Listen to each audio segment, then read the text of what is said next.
이전에게 이 말씀만 보여잡고 살아도 복을 받을 것입니다. 이 세상에는 두 세상이 존재합니다. 어제 말한 세상 말고 오늘 다른 세상을 이야기합니다. 과학이 통하고 지식이 통하고 경험이 통하고 우리의 실력이 통하는 이 세상을 이야기하는 거죠. 모든 보편적인 세상을 이야기합니다. 다 같이 살아가는 세상이지요. 또 한 세상이 있습니다. 그 세상 위에 한 단계 위의 세상을 말하는데 하나님의 기적이 있고 치유와 회복이 있고 말씀이 살아 숨쉬고 놀라운 역사가 존재하는 세상, 이 세상이 하나님이 다스리는 세상입니다. 우리가 살아가는 세상, 그보다 한 단계 위의 세상이 있는데 그게 뭐라고요? 하나님이 다스리는 기적의 세상이지요. 우리 모든 믿음의 사람들은 바로 이 기적이 일어나고 기적이 행해지는 그런 세상에 살아가야 될 줄로 믿습니다. 그냥 똑같이 예수를 믿어도 보편적으로 왔다 갔다 시계추같이 왔다 갔다 하는 인생이 있는가 하면은 또 어떤 경우에는 하나님의 능력과 기적을 믿으면서 마음껏 누리며 사는 사람들이 있습니다. 그래서 우리가 이전에게도 그런 믿음의 마음을 가지고 나아갔으면 정말 좋겠습니다. 이 지구촌 사랑교회 이름이 참 좋습니다. 지구를 촌으로 보고 또 그 사랑을 지배하겠다는 건데, 여러분 하나님 사랑하십니까? 아멘. 진짜입니까? 아멘. 정말로요? 아멘. 확인해 볼까요? 끝까지.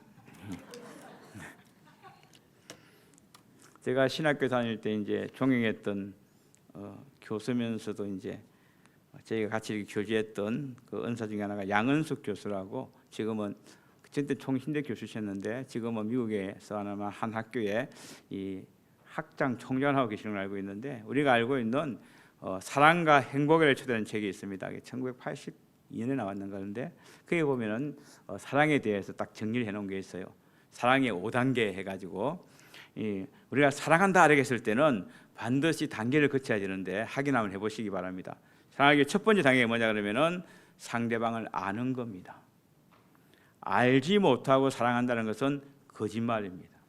하나님을 얼마나 아십니까? 남편을 사랑하십니까? 아내를 사랑하십니까? 자녀를 사랑하십니까? 친구를 사랑하십니까? 얼마나 아십니까? 하나님은 우리를 정확하게 아시는 분이십니다.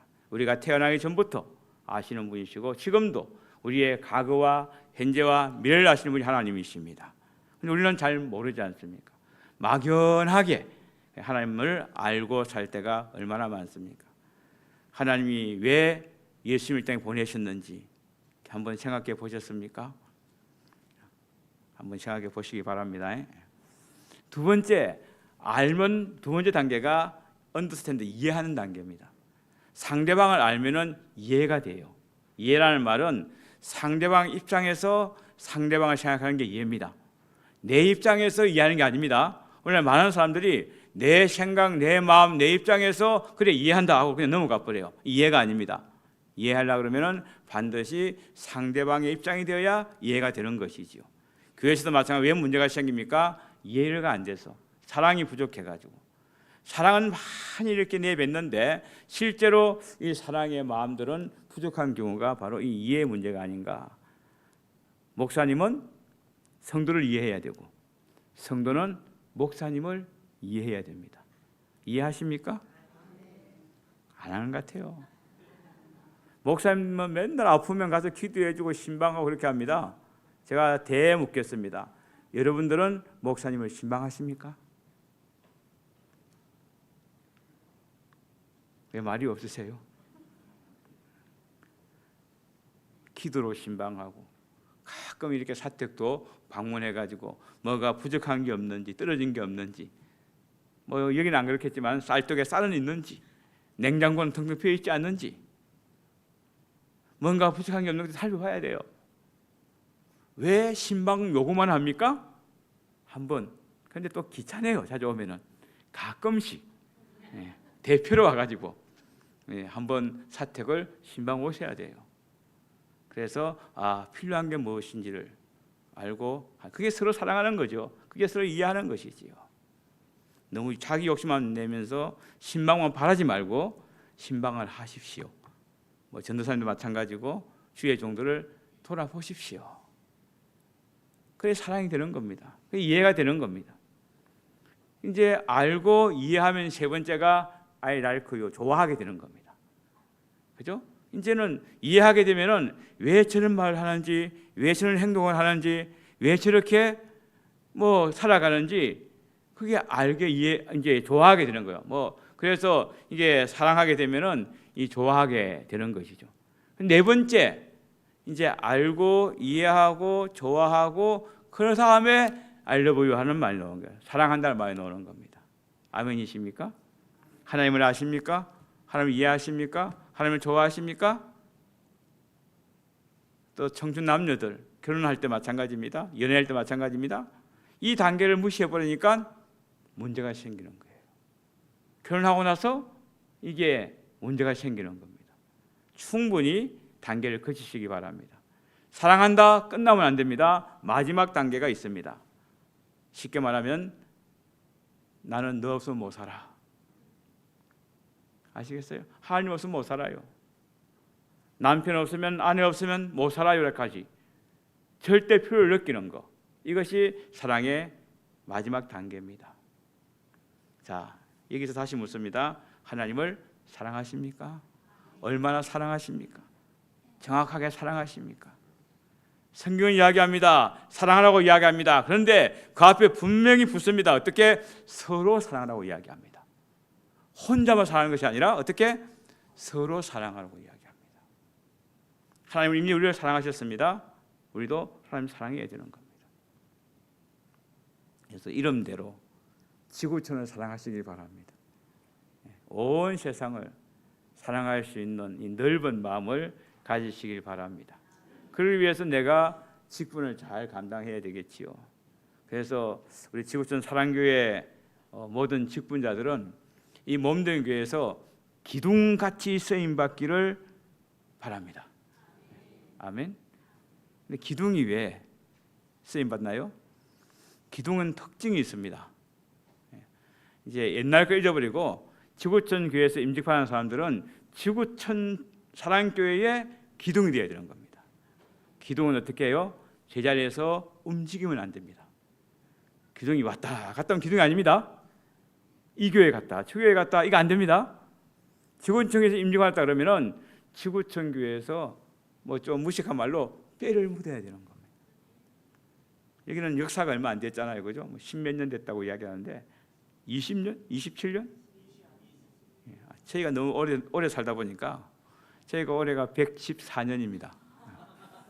그래서 뭐 20, 30년은 그냥 그 역사가 아닌 것 같아요. 그런데 아무튼 이 역사가 오래되다 보니까 저에게도 그렇지만은 아주 유명한 교회 중에 하나가 울산의 방어진 제일교회라고, 거기는 4대 5대가 한 교회를 섬기는, 할아버지가 개척했고 아버지 장로가 건축을 하고 그다음에 손자 장로가 모든 운영 재정을 운영하고 그 손자의 손자가 지금 이렇게 그 교회를 섬기고 있는, 저희 교회도 지금 3대 4대가 있습니다. 우리 근사님 장로님 가운데서 할아버지가 교회를 개척을 하시고 1910년에 어머니가 눈물로 기도해서 교회를 이루어지고 지금은 그 손자가 장로가 돼가지고 생기고 있습니다. 물론 그 손자의 손자도 이제 목회자로 살아가고 있죠. 그래서 우리 교회는 얼마 안 되지만은 이 주일학교 때부터 다닌, 지금 이제 70, 우리 반주자가 나이가 얼마 안 됐습니다. 72살인데 이 큰사님이 이제 우리 주일학 어머니가 할아버지부터 시작해가지고 믿게 되고, 어머니가 이제 제가 와서 이렇게 이제 돌아가시고, 자기도 주일학교 중고등부 잠시 공부하러 나갔다가 들어와가지고 지금 계속 이렇게 그 나이에 혼자 이게 독학해가지고 반주를 하고 있습니다. 70대예요. 그런 분들이 한 서너 가정이 있습니다. 귀하지요. 제가 왜 이야기하느냐? 기둥같이 쓰임받는 게 뭐냐? 자손만대의 지구촌 교회를 섬기라는 말입니다. 이 지구촌 사랑교회를 섬길 수 있는 그런 대를 이어 충성하는 것이 얼마나 복일까요? 어디 가지 말고 다 돌아와야 돼. 여기 뭐 멀지 않잖아요. 저희는 부산에서도 올라옵니다. 대구에서 올라옵니다. 얼마 안 돼요. 한 3시간 정도 달려옵니다. 마음이 먼 거지 거리가 멀지 않습니다. 그래서 복 받기 원하신다면 자녀들이 1-2시간 내에 살면은 다 오라 하세요. 같이 신앙생활하고 아버지와 아들과 손자가 앉아서 예배드리는 그런 가정이 복된 가정 아니겠어요? 왜 그러냐 그러면은 우리끼리 이야기지만 믿을 교회가 없어요. 제대로. 이 말세가 되다 보니까 이게 좀 이렇게 우리 아이들을 맡길 수 있는 그런 대형교회가 다 좋은 건 아니거든요. 그래서 믿을 만한 교회가 없는데 내가 끼고 같이 가는 게 좋단 말이에요. 기둥은 이제 움직이면 안 돼요. 기둥은 키가 똑같아야 돼요. 이해가십니까? 기둥이 작고 크면은 이게 지탱이 안 됩니다. 눈높이를 맞춰야 된단 말이에요. 어디에? 우리 교회에서 가장 어린 신앙, 약한 신앙, 초신자들에게 눈을 맞춰야 돼요. 그게 기둥같이 쓰임받는 직분자가 되는 것이죠. 기둥은 티 나온 게 있으면 안 됩니다. 매끈해야 됩니다. 왜? 부딪혀 다치니까. 성깔 있으면 안 됩니다. 고집 있으면 안 됩니다. 욕심 있으면 안 됩니다. 주님께서 기뻐하지 않은 것들이 붙어 있으면은 상대방 다른 사람을 상처를 주기 때문에. 그래서 기둥같이 쓰임받는 것은 말끔해야 되겠죠. 누구든지 등진할 수 있고 누구든지 이렇게 언제든지 접근할 수 있는 그런 사람들이 기둥같이 쓰임받는 사람이지요. 이번 재직시험을 통해서 우리 지구촌 사랑교회 모든 성도들이 그렇게 되었으면 정말 좋겠습니다. 머리만 많이 배우는 거 중요하지 않습니다. 그러니까 우리가 어떻게 살 것인가. 훈련은 3가지나 있지 않습니까? 머리 훈련이 있고 지식 훈련이 있고 이게 몸의 훈련도 있고 마음의 훈련도 있다고 이야기했습니다. 다 필요하단 말이에요. 그래서 이번 기회에 그렇게 살아가시기를 다시 한번 부탁을 드리겠습니다. 어제 제가 이제 처음에 이야기하면서 직분자, 집사의 자격에 대해서 이야기하면서 첫 번째는 성령이 충만해야 된다. 성령의 지배를 받아야 된다. 두 번째는 지혜가 충만해야 된다. 지혜는 하나님의 말씀에서 나온다. 말씀에 정확하게 또 말씀에 바로 서가지고 말씀이 나의 사상이 되고 말씀이 나의 전부가 되어지고 말씀이 나의 모든 게 되어야 된다. 그래서 말씀의 지혜를 이야기했습니다. 근데 제가 2개를 빠뜨려 먹었어요. 세 번째는 뭐냐 그러면은 다른 사람들에게 친송받아야 된다. 이게 사도행전 6장 3절에 있는 말씀입니다. 인정받아야 되는 거예요. 다른 사람이 인정해 줘야 되는 거예요. 그런데 그게 안 되면은 이게 문제가 되는 겁니다. 우리가 직장생활 하잖아요.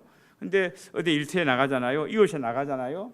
근데 저는 나가면은 동네 사람들이 목사님 압니다. 목사님 그래요. 저보고 아저씨 그러면은 잘못한 겁니다. 장로님이신데 근사님이신데 뭐 이게 아는 사람끼리 모여 있을 때 근사님 그러면은 잘 사는 겁니다. 왜? 내가 근사라고 불릴 정도로 살았기 때문에 그런 겁니다. 그런데 김 사장, 이 사장, 아줌마 이렇게 되면은 곤란한 겁니다. 이게 칭찬받는, 친송받는, 인정받는 삶을 사는 것이죠. 교회에서 아무리 잘해도 소용없습니다. 밖에 나가서 다른 사람들을 볼 때에 칭찬받고 인정받는. 제가 어제도 이야기했잖아요. 믿음이라는 말은 비스투어라는 말인데 동사입니다. 내가 움직이는 것이 믿음입니다. 내가 움직이는 것을 보여주는 것이 믿음입니다. 그래서 저것이 믿는 거구나라고 모든 사람들이 인정해 주는 거, 이것이 믿음입니다. 그래서 작아도 직분자는 그런 사람들이 되어야 된다. 그럼 네 번째가 뭐냐 그러면은 순종하는 사람. 이 믿음과 순종은 점수가 있습니다. 제가 가끔 질문을 합니다. 이 집사님, 권사님은 자기가 생각해서 솔직히 이야기하라고 믿음이 몇 점쯤 되냐고. 100점 만점에. 순종은 몇 점쯤 되냐고. 그래서 그러면 또 저한테 속아서 이렇게 당하는 사람이 있습니다. 막 생각하고 있다가 저는 한 80점쯤 된다고. 저는 90점쯤 된다고.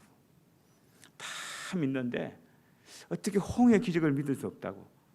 오병이어의 기적을 믿을 수가 없다고. 어떻게 죽은 자가 살아나냐고 못 믿겠다고. 다 믿는데 부활은 못 믿겠다고. 나는 90점짜리 신앙이라고. 기억하십시오. 믿음은 90점짜리가 없습니다. 99점도 없습니다. 100점 아니면 빵점입니다.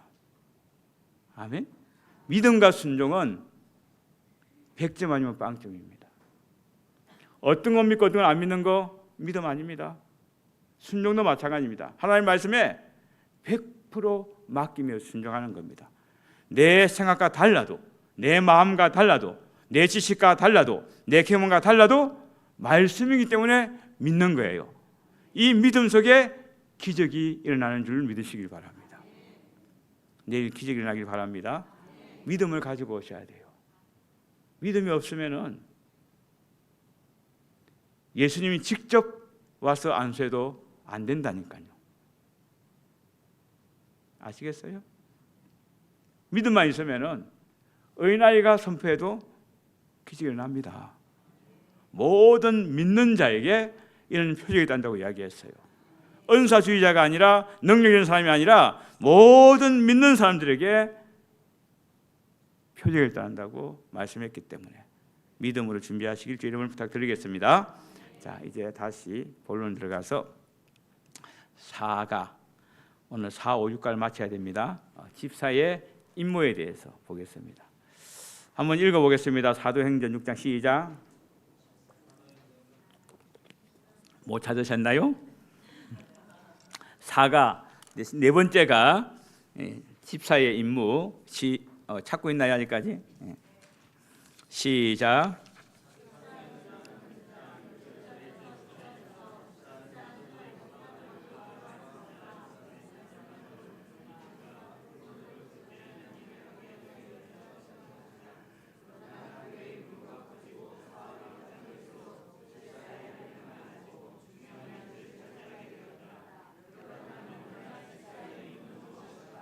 네, 집사, 교회 직분자들은 어떤 일을 하는 사람인가에 대해서 먼저 살펴보겠습니다. 첫째는 이 공개, 접대를 이야기하는 것입니다. 이 트라페라라는 말인데 이 접대, 공개를 이야기하는 것입니다. 이 접대를 잘해야 되는데 그 접대의 공개의 핵심이 뭐냐? 직분자들은 먼저 목사님께 대해서 잘 대접해야 됩니다. 아멘이십니까? 네. 이 목사님은 교회의 어른입니다. 나이는 세 가지가 있어요, 그죠? 나이도 뭐 이렇게 종류가 많아요. 우리가 이렇게 태어난 것을 기준하는 생물학적 나이가 있어요. 두 번째는 지식의 나이가 있어요. 세 번째는 영적인 나이가 있습니다. 이 주의 종들은 나이가 생물학적 나이가 어려도 주의 종은 영적 아버지입니다. 믿으십니까? 네, 기억하시기 바랍니다. 그래서 영적 부모를 잘 섬기는 것이 복이라는 사실을 우리가 알고 살았으면 정말 좋겠어요.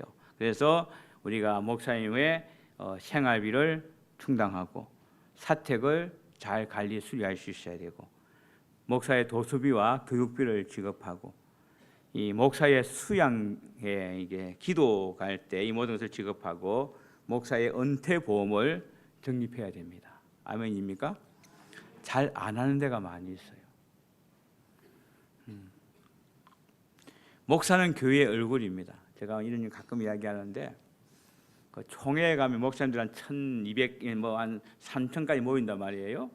그러면은 딱 뒤에서 보면은 저분은 도시교회 목사님, 저분은 시골교회 목사님. 티가 나요. 옷에서 이게 달라요. 이게 뭔가 풍기는 게 좀 달라요. 뭐 그게 좋고 나쁘가 문제가 아니고 그래서 이제 암만 숨기려 해도 포시가 나요. 가난 개척교회 목사님들, 부유한 목사님들. 근데 저는 시골이지만은 우리 교회 성도님들이 제가 밖에 나가서 좀 안 좋게 보이는 걸 안 좋아하세요. 이미 머리는 빠져 살 수 없는 거고. 그래서 좀 이렇게 저는 막 자유롭습니다. 목사님도 거의 비슷한데 뭐 옷도 자유롭고 그냥 교회에 있으면은 잠바에 슬리퍼에 그냥 막 다녀요. 근데 안 좋아하시는 것 같아. 목사님은 깔끔하게 정장 입고 있어야 되는 것 같이 생각해요. 그것도 중요하지만은 아무튼 그렇게 하려면은 잘 대접해야 될 거 아닙니까? 목사님을 이제 뭐 먹는 것. 제가 신방 이야기했잖아요. 목사님 신방 한번 해보세요. 아멘. 이제 아이들 다 컸지만은 나중에 이제 혹시 모르니까 작은 아이들 있을 때는 자기 아들 옷 살 때 목사님 아들도 한번 생각해봐야 되는 거예요. 자기 양복 사 입을 때, 자기 구두 사 신을 때 사모님, 목사님 옷도 한번 어떻게 생각해봐야 되는 거예요. 그게 직분자들이고 그게 교회의 일꾼들입니다. 자기 아들은 자기 자식들은 잘하면서 자기는 비싼 거 입고 다니면서 이 목사님 아이들은 방치해 준다 그러면은 이건 안 되는 겁니다. 그죠? 좋은 것으로 대입할 수 있고. 근데 분명히 기억하십시오. 심은 대로 거두게 되어 있습니다. 뿌린 대로 거두게 되어 있습니다. 저는 지금까지 목회하면서 수없이 봐왔습니다. 아낀다고 다 좋은 게 아닙니다. 하나님을 위해서 쓸 때, 주의 정을 위해서 쓸 때에 복이 되는 것입니다. 제가 교회 가면 이렇게 살펴봅니다. 이렇게 쭉 이렇게 뭐가 있는가 살펴봐요. 그러면은 눈에 들어오는 게 있어요. 가정 신방 하면은 제일 좋은 걸로 가득 차 있습니다. 옷장도 뭐도 다 마찬가지예요. 교회는 다 중고만 있어요. 여기는 안 그렇습니다. 다른 데는 그런 데가 있단 말이에요. 어느 날 갑자기 어느 교회 가니까 이제 청수기가 하나 있어요. 그래서 물어봤어요. 이게 뭐냐 했더니 자기 성도님이 가져온 거라고. 왜? 했더니 자기 집에 새 거 사고 쓰던 중고를 교회 가져온 거예요. 제가 화가 나요. 아니 직분자 그러면은 교회에다가 새 걸 사놓고 중고를 자기 집에 가져가야지. 교회가 고물상도 아니고 쓰다 못 쓰는 거 자기 좋은 거 사고 교회 중고 갖다 놓으면은 되겠어요? 복 받을 교회가 아닙니다. 그렇다고 제가 빚내서 사는 말 아닙니다. 작아도 하나님이 계시는 교회는 깔끔하게 또 새 것으로 사는 것이 좋죠. 이왕이면은 좋은 것으로 사는 게 좋죠. 여기는 참 좋은데 제가 이거 그냥 부러워요. 우리 교회도 한번 했으면 좋겠어요. 너무 부러워요. 얼마나 좋아요. 깔끔하고 그죠. 어떤 경우는 마이크로 소리도 안 나고 말이죠. 막 그냥 과음 지르고 하면은 힘들어요. 근데 이런 시스템도 제 목사님 위해서 하는 거니까. 그래서 그런 게 이것도 공개에 들어간다고 생각합니다. 하나님께 하는 거이기 때문에. 그래서 늘 기억하시기 바랍니다. 뭘 내 옷 살 때 목사님 생각도 생각해라고. 내 아이들 맛있는 거 먹일 때 목사님들 아이들도 생각해 보라고. 이건 지금 이제 별로 필요 없어요. 다 컸으니까. 어렸을 때 그렇게 했던 사람들이 다 복을 받더라고요. 두 번째, 목사를 돕는 일을 하는 겁니다. 목사를 위해서 제일 많이 돕는 게 뭐냐? 기도하는 겁니다. 늘 아침마다 저녁마다 기도하면서 기도할 때마다 1번 순위가 주의 종을 위해서 기도하는 것입니다. 목사는 비싼 음식 먹고 사는 게 아니라 교인들의 사랑과 기도 먹고 산다고요. 여러분들의 기도가 목사님의 양식입니다. 힘의 원천입니다. 저는 그렇게 생각합니다. 그래서 저희 교회도 늘 이렇게 기도하지요. 그래서 목사를 위해서 기도하고 목사의 필요를 충당시켜주고 부당한 비난을 옹호해주고 이 목사님이 이렇게 목회하다 보면은 이게 부당한 욕을 할 때가 많아요. 특히 우리 이 목사님 같은 사람은 그래요. 이 세상 사람들은 똑똑한 사람 안 좋아해요. 잘난 사람 안 좋아해요. 하여튼 누가 자기보다 잘났으면은 이게 그때부터 씻기 시작해요. 그래서 어렵게 만드는 경우가 많이 있다고요. 그래서 이제 제가 잘 쓰는 말이 뭐냐 하면은 이 어당팔이잖아요. 어리석하게 생겨도 당수가 8단이라고. 이런 사람들을 사람들이 좋아해요. 저도 어당팔 되려고 굉장히 노력하거든요. 예. 왜? 이게 잘나 보이고 똑똑해 보이면은 왠지 적이 많아요. 차 먹으려고 그래요. 그때 누가 보여줘야 되느냐? 교인들이 보여줘야 돼요. 우리 목사님 안 그런 분이시라고. 말씀과 기도밖에 안 한다고 말이지. 예. 전도의 열정이 뜨겁다고 말이지. 예. 아멘이십니까? 그런데 어떤 사람 박자 맞춘 사람도 있어요. 맞아, 우리 목사님 그런 사람이야, 나쁜 사람이야. 그러면 큰일 납니다. 그리고 직분자는 솔직한 충언을 해주는 사람이 필요합니다. 목사님도 사람이기 때문에 실수할 수가 있어요. 실언할 수도 있습니다. 그런데 본인도 알아요. 그래서 스스로 이렇게 고칠 수도 있습니다. 그런데 계속 실수할 경우가 있으면 어떻게 해야 돼요? 조용히 기도하는 게 중요하고, 그리고 혹시 기회가 있으면은 목사님, 그것은 목사님 막 화났을 때 하면 안 되고, 이제 싸움도 마찬가지잖아요. 막 같이 하나 싸우면은 더 커집니다. 한 명이 20초만 참으면 돼요. 가만히 있다가, 그리고 이제는 지나가요. 그리고 한 2, 3일 지나고 난 다음에 이야기하면은 다 이게 이해가 돼요. 그런데 막 서로 막 싸워버리면은 이게 3차 얘기가 나는 거죠. 부부도 마찬가지고 자녀도 마찬가지도, 그죠? 그래서 조심해야 됩니다. 그리고 그렇기 때문에 목사님이 어떤 실수를 했을 때 실언을 안 하지만은 했을 경우에 어떻게 해야 되겠어요? 기도하는 게 우선이고, 그리고 한참 지난 다음에 맛있는 거 대접하면서 그때 이런 말씀하셨는데 이해가 안 됐다고, 목사님도 생각하는 사람이니까 내가 잘못했구나, 이게 이야기할 수 있고 고칠 수 있잖아요.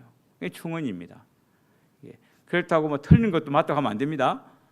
틀린 건 틀린 거기 때문에. 그래서 그것도 우리가 잘해야 된다. 목사뿐만 아니라 모든 교인도 마찬가지고, 장로님도 마찬가지고, 모든 교인도 마찬가지고, 서로 충원할 수 있는 관계가 돼야 된다라는 겁니다.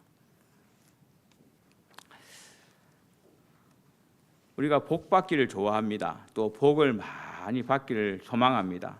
그런데 사실은 이 복이 뭔지 모르는 사람들이 상당히 많이 있습니다. 그래서 제가 어디 가다마다 꼭 이야기하는데, 이 성경 구약의 히브리어는 복을 5가지로 표현하고 있습니다. 그 첫 번째가 창세기 12장 1에 보니까 아브라함에게 이야기합니다. 내가 내게 복을 주어라고 할 때 이 복이 이 바라크라는 복입니다. 이 복은 하나님께 무릎 꿇다, 하나님을 경배하다, 찬양하다, 복을 받다, 이런 의미가 있어요. 다시 말하면 하나님께 영적으로 무릎 꿇고 기도하고 하나님과의 관계 속에서 얻는 복을 우리가 바라크라고 이야기합니다. 이 복이 가장 큰 복이고 가장 소중한 복이고 우리가 반드시 받아야 할 복입니다. 아시겠어요? 그 다음에 너는 복이 될지라 하는 두 번째 이 복은 베레카라고 기록되어 있습니다. 이 복은 내가 바라크의 복을, 하나님의 복을 받아서 내가 받은 복을 나누어 주는 복을 이야기하는 겁니다. 아멘. 받지 않으면 줄 수가 없어요. 하나님과의 관계 속에서, 영적인 관계 속에서 기도하며 찬양하며 말씀 가운데서 주의 복을 사모함으로써 그 복을 받아가지고 내가 가지고 있는 복을 어떻게 한다고? 나누어 주는 복. 이게 베레카의 복입니다.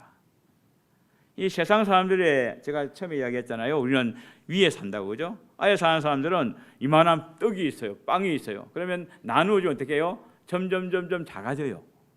돈도 이만큼 있는데 나누어주면 작아져요. 음식도 나누어주면 작아져요. 이게 세상의 원리입니다. 그러나 위의 능력은, 위의 원리는 요만한 게 있어요. 나눠줘요. 점점 많아져요. 물질도 있어요. 나눠줘요. 점점 많아져요. 빵도 이만한 게 있어요. 나눠주면 5,000명도 먹일 수가 있어요. 우리 어떤 원리에 살기를 원하십니까? 그냥 이 땅의 원리대로 있는 건 나중에 없어지는 그런 원리가 아니죠. 그래서 이게 바로 베레카의 원리입니다. 내가 복을 받아서 나누어 주면 30배, 60배, 100배의 복을 받게 됩니다. 아멘이십니까? 100배는 기본이에요. 흉년이들도 60배는 얻을 수가 있어요. 완전히 농사가 망해도 30배는 얻을 수 있어요. 믿으십니까? 그래서 이 베레카의 복을 받으시길 바랍니다. 그리고 세 번째 복이 시편 1편 1절에 복 있는 자는 할 때 이 복, 이걸 에세르라고, 에세르. 이 복이 바로 행복, 지복, 건강의 복, 물질의 복을 이야기하는 거예요. 다시 말하면 바라크의 복을 받아서 베레카의 복을 행할 때에 세 번째 오는 복이 에세르의 복이에요. 우리가 어떻게 합니까? 복 받으려면 1번, 2번을 그냥 무시해버리고 3번만 생각해요. 복이 안 되는 거죠. 하나님의 복을 못 받았어요? 나눔의 복을 없어요? 그런데 어떻게 지복이 있을 수가 있는가? 아니단 말이에요. 우리 기독교는 복의 종교입니다. 아멘. 복 받아야 돼요. 하나님 우리를 가난하게 살려고 부르지 않았습니다. 가난도 저주입니다. 하나님의 자녀답게 살기 위해서는 마음껏 누리면서 사는 거예요. 저도 기도하면 하나님 목사는 가난해야 된다. 옛날에 그렇게 가르쳤어요. 아닙니다.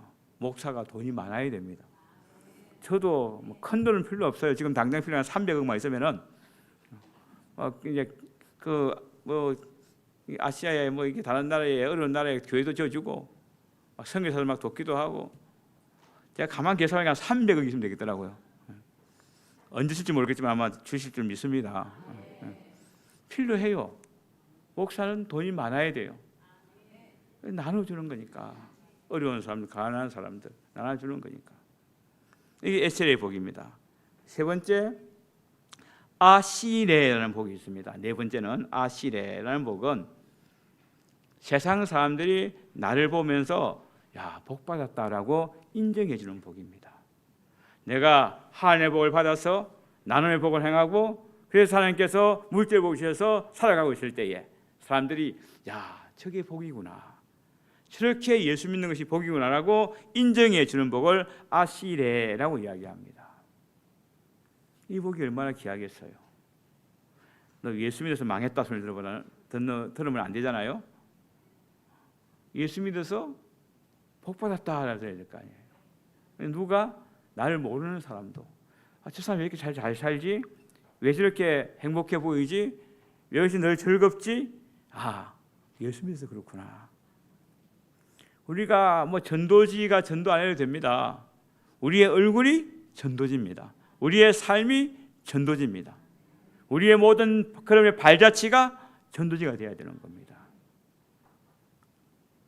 그래서 모든 사람이 아시레라고 이야기하는 복. 다섯 번째 복이 헬레크라고 이야기하는데 이것은 분배, 분깃, 유산을 이야기하는 겁니다. 우리가 마지막 때 누구에게 자손들에게 물려줘야 될 복이 바로 헬레크의 복입니다. 우리도 조상들로부터 받아야 할 복이 바로 이 유산의 복이지요. 여러분들은 자녀들에게 뭘 남겨주시길 원하십니까? 저도 들은 간증인데 김명배 집사님인가 그렇게 기억되어지는데 이번엔 외교관이었습니다. 외교관에서 해외에서 이렇게 근무하는. 그런데 3형제가 있었는데 어머니가 눈물의 기도로 키웠습니다. 열심히 기도해서 자녀들이 잘 돼서 큰 아들은 중소기업에 사업을 하는 사업가가 되었고 둘째 아들은 의사가 되었고 셋째 아들은 외교관이 되었습니다. 잘 키웠죠 그만하면. 그런데 어느 날 이제 셋째 아들 이 김 집사한테 전보가 날라왔습니다. 오래된 이야기니까 어머니가 돌아가셨다는 겁니다. 그래서 이제 귀국해가지고 돌아가셨으니까 세 형제가 열심히 장례를 치렀습니다. 문제가 장례 치르고 난 다음에 생겼습니다. 뭐냐 그러면 유산 때문에 집도 있고 돈도 이렇게 많이 있었고 그런데 다른 게 아니라 큰형이 이야기합니다. 나는 사업도 하고 돈이 많기 때문에 다른 건 다 필요 없다. 얘들 다 가져가라. 다 가져가라. 그러나 내가 예전부터 유산을 바꿔야 하는 게 있는데 그것이 바로 어머니의 성경책이다. 눈물 흘리며 기도했던. 장장마다 눈물의 흔적이 있고 어머니의 손때가 묻어있는 그 성경책. 그건 내가 가져가야 되겠다. 둘째가 이야기합니다. 무슨 사냐고. 그건 내가 찍어놓은 거라고. 절대 양보할 수 없다고. 셋째도 마찬가지입니다. 이 집이 문제가 아니고 땅이 문제가 아니고 행감이 문제가 아니고 어머니 성경책을 놓고 형제가 다툼이 생긴 겁니다. 가져가겠다고. 누가 가져갔을까요? 힘센 사람이? 결과는 간단하게 이야기하면 막내가 가져갑니다. 형님들은 이 땅에 사니까 언제든지 어머니 무덤도 올 수 있고 어머니 사시던 집에도 올 수도 있고 언제든 심하면 되면 찾아올 수 있지만은 나는 멀리 타국에서 일하기 때문에 힘들고 어려울 때 뭘 의지하고 사냐고. 그렇게 이야기할 때 행들이 수긍합니다. 그래, 너 가져라. 참 귀한 가정 아닙니까? 귀한 유산 아닙니까? 돈 가지겠다고 집 가지겠다고 땅 가지고 싸우는 것이 아니라 어머니의 눈물 젖은 눈물 흘린 자국이 있는 성경책, 손때 묻은 그 성경책, 돈 따지면 얼마겠어요? 한 3만 원? 이것을 가지고 신앙을 이어가겠다고 싸우는 그 행들의 모습이 얼마나 아름다운지요. 오늘 뭘 남겨주시겠습니까? 아파트요? 부동산요? 신앙의 유산을 남겨주시기 바랍니다. 다 날아가도 남을 수 있는 유일한 것이 바로 이 신앙의 유산인 것을 믿고, 그래서 복받는 주님을 잘 섬기면, 제가 마지막 날 이야기하겠지만은 직분자에게는 상급이 있습니다. 그 상급이 복이거든요. 그 복이 영적인 복입니다. 돈 많은 것. 지금 모르긴 몰라도 우리나라에서 제일 머리 아픈 사람은 대통령일 겁니다. 얼마나 힘들겠어요. 제일 높은 자에 있지만 제일 고통스러운 자리랍니다. 명예도 필요 없는 거예요. 그것을 남기지 마시고 믿음을 남기시길 바랍니다. 그리고 이 직분자들은 설교자의 설교와 교육을 하는 일에 이 도움을 임무를 다해야 됩니다. 우리 침례교의 교리 중에 하나가 만신자 제사장설이라는 말이 있습니다. 모든 믿는 사람들은 다 이게 제사장으로서의 삶을 감당하는 것이죠. 그래서 교사든 구역장이든 어떤 뭐 파트의 지도자도 다 말씀을 전하고 가르칠 수 있는 이제 자격이 있는 거예요. 쉽게 말하면. 그래서 목사님이 출퇴했을 경우에 누가? 교인들이 말씀도 전가하기 위해서는 어떻게? 성경을 공부해야 되겠죠. 가르치기 위해서는. 그러니까 우리는 침례교지 않습니까? 미국의 남침례교 같은 경우에는 그냥 안수 집사, 장로가 되기 위해서는 그냥 되는 것이 아닙니다. 어릴 때부터 쭉 성경공부를 합니다. 그래서 집사쯤 되면은 목사님보다 더 박식할 수도 있습니다. 안수자쯤 되면은 젊은 목사보다 더 영성도일 수가 있습니다. 그래서 누구든지 가르칠 수가 있어요. 설교할 수가 있어요. 우리는 어떻습니까? 일은 잘하는데 공부는 안 하잖아요. 하여튼 뭐 그런 사람들이 많이 있습니다. 뭐 주방 일은 열심히 하는데 성경을 안 해요. 문제가 있는 겁니다. 성경을 열심히 공부하셔야 됩니다. 그래서 설교하고 교육시키는 일에 앞장서야 되고, 목사님들이 출퇴하시면은 와서 이렇게 또 열심히 또 이렇게 가르치기도 하고, 뭐 저희도 이제는 제가 내일 이렇게 여기 오면은 장로님 설교하십니다. 설교하십니다. 잘한대요, 자기는. 하십니다. 그러니까 누가 할 수 있는 거니까. 누가 기도하는 것도 마찬가지입니다. 뭐 여기도 마찬가지고, 저희 교회는 뭐 침례교라서 그렇지만은 모든 교인들이 돌아가면서 기도합니다. 주일 오전 예배, 이제 낮 예배 때 마찬가지죠. 다 이렇게 뭐 장로부터 이제 집사까지 다 돌아가면서 순서대로 기도합니다. 장로님만 기도하는 게 아니고, 권사님이 기도하는 게 아니고 전 교인들이 다 돌아가면서 기도한다고요. 그게 맞다고 생각합니다. 왜? 다 똑같은 거니까. 그래서 기도하는 일에, 교육하는 일에 우리가 협력해야 된다라는 것을 말씀을 드립니다. 그리고 네 번째는 복음을 전하는 일에 우리가 사명을 다해야 되는 겁니다. 복음 전도죠. 왜 전도해야 되는가? 뭐 말할 것도 없지요. 우리를 구원하시는 목적은 다른 사람들에게 복음을 전하기 위해서 구원하셨다. 믿으시면 아멘하시기 바랍니다. 세상은 두 종류의 사람이 있습니다. 한 종류는 나같이 예수 믿고 구원받아 천국 갈 사람. 두 번째는 누굽니까? 예수 안 믿고 지옥 갈 사람. 아멘? 그러면 안 됩니다. 큰일 납니다. 처음은 나같이 예수 믿고 구원받아 천국 갈 사람. 두 번째는 나를 통해 구원받고 천국 갈 사람. 무슨 말인지 아시겠어요? 하나님은 한 사람도 지옥 가는 걸 원치 않으십니다. 그래서 우리가 먼저 믿게 된 것은, 먼저 부르신 것은 나를 통해서 다른 사람들에게 복음을 전가하라고 부르신 줄 믿으시길 바랍니다. 그래서 우리가 최선을 다해서 말씀에 순종해야 됩니다. 그래서 언제 전하느냐? 때를 얻든지 멀든지 전하라. 날마다 지지 않고 지금 바로 전하라라고 이야기합니다. 미루다 보면은 영원히 못 합니다. 구제든 사랑이든 전도든. 저도 아픈 기억이 있습니다. 제가 신학교 갔을 때에 저는 안 믿는 가정에서 태어나가지고 좀 어렵게 신앙생활을 했습니다. 신학교도 좀 이렇게 어려웠지요. 근데 제 삼촌 중 한 분이, 또 이제 긍정인 분이 있고 부정적인 분이 있잖아요.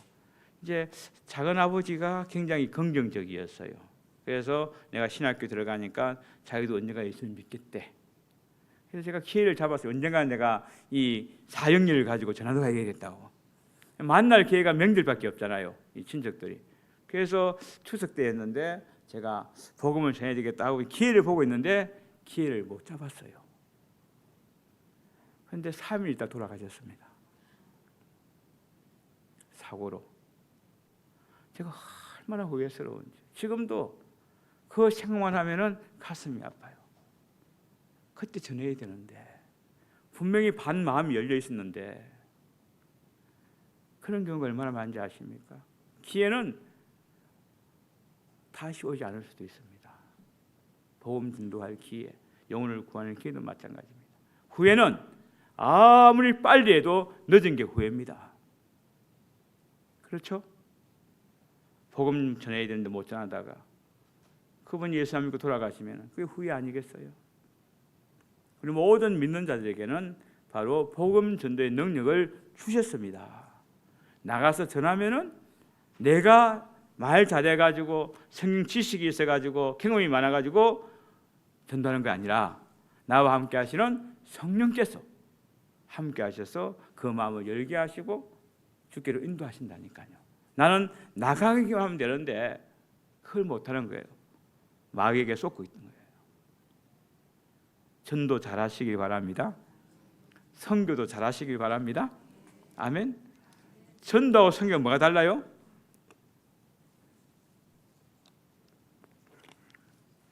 같아요? 그게 그거예요? 알아셔야 돼요. 한번 생각해 봅시다. 전도와 선교. 전도의 대상은 누굽니까? 예, 믿지 않는 자. 선교의 대상은 누굽니까? 이 세상 모든 사람. 전도의 범위는, 전도의 내용은 뭡니까? 복음, 예수 그리스도. 선교의 내용은 뭡니까? 모든 필요를 채워주는 겁니다. 배고픈 자에게 먹을 것을 주고 지식과 기술을 가르치고 뭔가 필요한 것을 도와주는 것이 선교입니다. 전도의 범위 지역은 어디입니까? 지역입니다. 선교의 범위는 어디입니까? 전 세계 지구촌입니다. 이해가십니까? 전도의 방법은 뭡니까? 기도하고 설득하고 이해시키는 겁니다. 선교의 방법은 뭡니까? 무조건적인 사랑입니다. 그죠? 성경의 근거를 볼 때 예수님께서도 전도대를 파송했습니다. 디모데후서 4장 2절이라든지 마가복음 13장 10절 보면은 전도 70인의 전도의 내용이 나옵니다. 선교의 내용도 성경에 나옵니다. 사도행 1장 8절이라든지 지상 명령이죠. 마태복음 28장 19에서 20도 마찬가지입니다. 다시 말하면 전도와 선교를 볼 때 전도보다 선교가 더 넓은 의미가 가지고 있는 거죠. 그래서 어떤 분들은 막 헷갈리는데 그게 아닙니다. 분명히 다릅니다. 그죠? 대상도 다르고 내용도 다르고 범위도 다르고 방법도 다릅니다. 주님께서 뭘 요구하셨습니까? 두 개다. 전도와 선교는 동시에 이루어져야 되는 겁니다. 저희가 오산이라 그러는데 동탄하고 붙어 있는 이 오산시가 지구촌 사랑교회를 통해서 복음화 되어지기를 소망합니다. 그는 소망 가지고 사시길 바랍니다. 그리고 작아도 지구촌 사랑교회가 이 땅에 있는 한 나라를 택해서 그 한 나라에 지대한 영적 영향을 끼치는 교회 되기를 소망합니다. 그게 어느 나라인지 모르겠지만은 아무튼 목사님 기도하는 가운데서 한 나라를 정하시고 그 나라를 복음화시키는데 앞장서시길 바랍니다. 작아도 그 정도의 비전이 있어야 되잖아요. 한 평생 한 명 구제자 가는 게 아니라 전도도 하면서 선교도 하고 주님께서 기뻐하는 것이기 때문에, 그래서 전도는 하면 가능하고 안 하면 불가능한 겁니다. 하면 성령이 역사하고 안 하면 안 되는 것이지요. 다섯 번째 뭐냐냐, 구제하는 것입니다. 구제는 원래 구제라는 말도 코아코니아라는 말인데 이 봉사, 직무, 집사의 직무에 들어가는 겁니다. 섬기는 걸 이야기하는 겁니다. 육신의 식물을 제공하는 겁니다. 공동체를 돌보고 도우는 활동을 우리가 구제라고 이야기합니다. 우리 주위에 구제해야 될 사람들이 많이 있습니다. 지금 불이웃 돕기도 많이 하잖아요. 구세군들은 막 이렇게 또 자선 낭비를 하기도 하고요. 근데 교회도 그 구제에 동참하셔야 됩니다. 아멘이십니까? 개인도 동참하셔야 됩니다.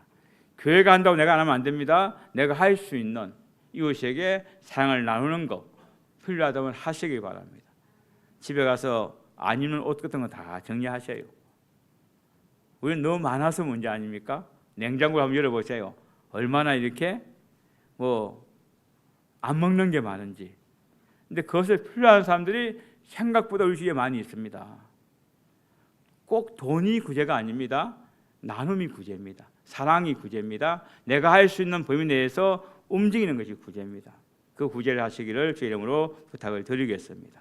그래서 직분자들은 목사님을 공개하는 일에, 또 목사님이 없을 때 또한 어떤 기간이나 또한 이제 작은 소모임에 설교하고 가르치고 교육하는 일에, 또 복음을 전가하는 일에, 구제하는 일을 하는 것이 직분자다. 내가 뭘 할지 모르는 사람이 있으면은 회개하시기 바랍니다. 할 일이 너무 많은데 안 하는 것이 문제지요. 그리고 또 하나는 이제 예배를 돕는 일입니다. 모든 직분자들은 예배를 돕는 일에 앞장서야 됩니다. 아멘이십니까? 자, 제가 이런 예를 많이 들어요. 옛날에 연극의 3요소 그러면 뭐 있습니까? 배우가 있고 서태비 있고 관중이 있고, 그죠? 예배의 3요소를 한번 이렇게 나누어 볼 때에 그게 맞춰 가지고 막 연극 활동하는 배우가 있고 뒤에서 가르치는 사람이 있고 그다음에 구경하는 사람이 있어요. 그럼 예배를 이렇게 놓고 볼 때에 이 연극하는 사람 배우가 누군가, 그다음에 이 뒤에서 초청하는 사람 배우가 누군가, 세 번째는 구경하는 사람 누군가, 성도, 목사, 하나님. 한번 비교해 보세요. 자, 예배를 생각하시고 예배에서 배우가 누구지? 하나님, 목사님, 성도? 헷갈립니까? 성도. 서태분 누굽니까? 간중은 누굽니까? 하나님. 아니, 이해가 안 되십니까? 칠판이 있어야 되는데. 자, 지금 우리나라 예배가 지금 잘못돼 가고 있어요. 제가 답을 이야기하면은 배우는 목사님으로 알고 있어요. 혼자서 막 설교하고 북치고 다 해요. 뒤에서 초청하는 사람은 분은 하나님을 생각해요. 목사를 관리하는. 그리고 구경꾼은 누구? 성도들이야. 앉아서 설교가 은혜롭다니 안 높다니 그런 하면서 평가하면서, 이게 지금 한국교회의 현실인데 심각한 문제입니다. 배우는 모든 성도가 되어야 됩니다. 모든 성도가 각기 은사대로 예배에 참여해야 됩니다. 기도로, 찬양으로, 청소로, 주보 나눠주는 것으로, 안내로, 모든 주차 관리로 모든 사람들이 예배를 돕기 위해서 총동원돼야 됩니다. 한 사람 노는 사람 없이 다 움직여야 됩니다. 그걸 누가 지도합니까? 목회자들이, 목사님들이. 누가 보고 기뻐해야 됩니까? 하나님께서. 근데 문제가 뭡니까? 하나님이 앉아 계실 자리에 누가 있어요? 성도들이 앉아 있어요. 이게 비극인 겁니다. 이해가 가십니까? 일어나셔서 예배에 참여하세요. 일을 하셔야 돼요. 뭐든지 정할 게 없으면은 예배를 위해서 기도라도 하셔요. 목사님 위해서 기도라도 하셔요. 오늘 말씀 잘 전가할 수 있도록. 그것도 예배에 참여하는 겁니다. 예배는 언제부터 시작됩니까? 찬양부터? 아니요. 전날 토요일 날 교회 갈 준비할 마음 생길 때부터, 그때가 예배 시작인 겁니다. 그래서 내일은 뭐 어떤 옷을 입고 갔지? 헌금은 어떻게 하지? 내가 어떻게 할까? 뭐 그런 것들 다 준비하는 거지요. 말씀을 받을 준비를 하고 나와야 되는 거예요. 예배를 드릴 준비를 오래 하는 거예요. 그러잖아요. 우리가 어떤 뭐 연극을 할 때 1시간이 아니거든요. 몇 달 전부터 연습해가지고 1시간 공연을 해요. 이와 같은 열정과 정성으로 예배드리면은 하나님께서 임재하시고 받으시고 기적이 일어납니다. 근데 그게 안 된단 말이에요. 그냥 뭐 일하다가 달려오고 설거지하다 달려오고 그냥 뭐 있는 그대로 달려와가지고 주님 이대로 받아서 하면 안 된다니까요. 준비된 예배, 준비된 마음이 있어야 되는 거죠. 그래서 예배를 돕는 일을 해요. 목사를 위해서 기도하고 순서를 도우고 설교를 열심히 듣는 것도 돕는 겁니다. 아멘. 은혜가 안 돼도 아멘 하는 겁니다. 안 될 일이 없겠지만은 아무튼 간에 이게 목사님은 아멘 아멘 할 때 힘이 나는 거예요. 또 그렇게 할 때 내 신앙이 고백되어지는 것이고 역사가 일어나는 겁니다. 그래서 예배를 열심히 설교를 듣고 빠짐없이 예배에 참석하고. 우리나라의 병이 뭔지 아세요? 언제부턴가 그런 말이 생겼어요. 지금은 많이 없었는데 주일 대예배, 주일 저녁 예배. 예배에 대가 있고 소가 있습니까? 예배는 다 같은 예배예요. 새벽 예배도 예배예요. 수요 예배도 예배예요. 주일 오전도 예배예요. 저녁 저녁도 예배예요. 그런데 우리가 대서로 만들어 버렸어요. 크고 작게 만들어 버렸어요. 귀중하고 안중하게 만들어 버렸어요. 죄입니다. 잘못된 거예요. 그래서 모든 직분자들은 모든 예배에 참여하는 것이 정상입니다. 예배 참여하는 것도 중요하다. 헌금하는 건 나중에 얘기할 거고, 이제 새신자가 왔을 때 인사하는 것도 첫 이제 우리가 통계에 하면은 새로운 분들이 오셔가지고 그 교회에 안착하는 가정에서 그 교회 내에 아는 사람, 인사할 수 있는 사람이 10명만 있으면 된대요. 왜 안 오냐 그러면 서먹서먹해가지고 그냥 이렇게 왔는가 보다, 오면 오는가 보다, 가면 가는가 보다. 그거 안 되는 거죠. 너무 부담을 주면 안 되겠지만은 자연스럽게 부담 안 가지게 그렇게 인사하고 반갑게 웃는 얼굴로 인사만 해도 그게 마음이 끌린다니까요. 그걸 누가 하냐고요? 직분자들이, 장로님들이. 부산에 어느 교회, 동네 어느 교회가 있는데 그 교회 지금은 모르겠어요. 그 예전의 이야기인데 휴일학교들이 한 1000명쯤 모여요. 그런데 그 원인을 이제 논문 쓰기 위해서 누가 조사를 해봤는데 단 한 가지였습니다. 부장 장로님. 이분이 새벽부터 나와가지고 예배를 준비합니다. 아이들 오면은 다 안아주고 교사들 옆에서 이게 닦아주고. 그러니까 그 장로님 때문에 아이들이 모이기 시작하는 거예요. 그래서 주일학교가 엄청 많이 부흥된 거예요. 그렇게 알려졌습니다. 한 사람의 헌신이 그렇게 만든다니까요. 저는 주일학교 교사를 오랫동안 했습니다. 왜냐 그러면은 제가 주일학교 교사 때문에 예수를 제대로 믿게 되었기 때문에. 제가 어렸을 때는 따로 놀이터가 없었습니다. 교회 예배당이 놀이터였습니다. 의자도 없고 다 그냥 마룻바닥이잖아요. 뛰놀기가 얼마나 좋은지 몰라요. 방석 던지면 노는 게 그렇게 신나요. 그래서 막 교회에서 그렇게 막 놀았었어요. 그러다 지겨우면 밖에 나가요. 그럼 그때는 되게 넓어 보였어요. 이게 하단이 있었어요. 꽃들이 얼마나 예쁜지. 근데 저하고 친구하고 둘이서 이제 한 5, 6살 때 막 걸어 다닐 때 나무 칼을 가지고 이제 예배 시간에 주일학교 예배 시간에 나와 가지고 둘이서 마당에 있는 모든 꽃들 다 사행을 시켰습니다. 다 죽어 넘어졌어요. 한 번 치니까 넘어지니까 신나더라고요. 계속 넘어뜨렸어요. 잡혔어요, 장로님한테. 끌려갔습니다, 주일학교 교사한테. 그때 저희 교사들은 다 학생들이었고 그때는 다 교복을 입고 왔어요. 제 어렸을 때는. 저도 아마 학생 때까지 교복 입고 다녔는데 그게 제일 정복이니까. 그런데 이제 그 남자 선생님이셨는데 잡히는 그 순간 우리는 내 마음에 그때 어린 생각에 죽었구나 생각했어요. 이제 교회 못 오겠다라는 생각했었어요. 끌려갔어요. 근데 주일학교 공강모 시간이었는데 이 교사가 양쪽에 아예 우리를 앉혀놓고 계속 하는 거예요. 그리고 되게 혼나는 걸 제가 봤어요, 장님한테. 아이들 관리 못한다고. 그래서 우리가 다음 주부터 교회 못 나오겠다라는 마음을 가졌어요. 그런데 이 선생님이 한 번도 야단 안 치셨어요. 그냥 안고 자기는 혼나면서 그냥 가더라고요. 그때 내 마음속에 야, 교회가 좋은 곳이구나. 그때부터 한 번도 결석 안 했습니다. 교회가 좋아서가 아니고 예수님이 좋아서가 아니고 그 선생님이 좋아서. 그래서 제가 목사가 되었잖아요. 안 그랬으면 제가 어떻게 될지 모른다니까요.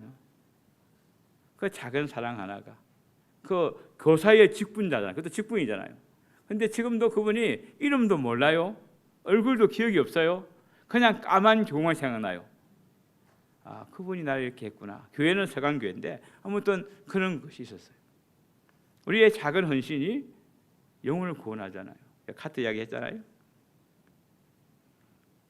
이 예배를 돕는 것, 반갑게 맞이하는 것, 사명을 최선을 다해서 하는 것, 이것이 중요합니다. 그리고 침례와 성만찬에 참여하는 것, 또 안내하고 또 강당을 위임하는 것, 예배를 돕는 것도 굉장히 중요한 것이죠. 그래서 모험적인 삶을 사는 것이 필요하다라는 겁니다. 그리고 7번째는 이 모든 직분자들은 교회 재정에 도움이 되어야 됩니다. 아멘이십니까? 11조 선교 감사는 기본입니다. 예. 아멘을 잘 안 해요. 잘 나가다가 헌금 이야기 나오면은 그때부터 얼굴이 그냥 이렇게 지금 이 하는 거 저희 교회에서도 똑같이 이야기합니다. 근데 11조는요 물질의 11조만 있는 게 아닙니다. 재능의 11조도 필요해요. 시간의 11조도 필요해요. 아멘이십니까? 하루에 24시간이잖아요. 11조가 얼마쯤 됩니까? 2시간 40분 정도? 작아도 하루에 11조 생활하려고 그러면은 하루에 2시간 40분 전은 기도하든지 찬양하든지 성경을 읽든지 뭐 설교를 듣든지 뭔가 해야지 11조 신앙입니다. 내가 재능이 있어요. 그럼 그 재능을 작아도 뭐 기술이 있으면은 그 기술을 다른 사람을 돕는 일에 쓰는 거, 이게 11조 생활입니다. 물질뿐만 아니라 이렇게 될 때 복을 받게 되는 줄로 믿습니다. 그래서 하여튼 연보, 헌금은 성경의 고린도후서에 보니까 즐겁게 드려라. 인색함으로 들지 마라. 아깝다고 생각하지 마라. 그죠? 보험료는 아깝지 않습니다. 병원 가서 치료받는 것은 아깝지 않습니다. 자식에게 쓰는 건 아깝지 않습니다. 그런데 꼭 하나님께 드리는 건 아까워. 이 문제가 있는 거죠. 반대로 해야죠. 하나님께 드리는 것이 아깝지 않으면은 하나님께서 다른 데 쓸 돈을 막아주십니다. 우리가 성경 보면 말라기 3장에 보면은 11조에 대해서 우리가 설교를 하잖아요. 이게 나와 있잖아요. 한번 말라기 3장을 한번 찾아볼까요? 이제 있는지 없는지 한번 봐야 되니까 말라기 3장 8절에서 12절에 봅시다. 말라기 어딘지는 아십니까? 창세기 뒤에 있습니다. 8절부터 12절 같이 읽겠습니다. 시작.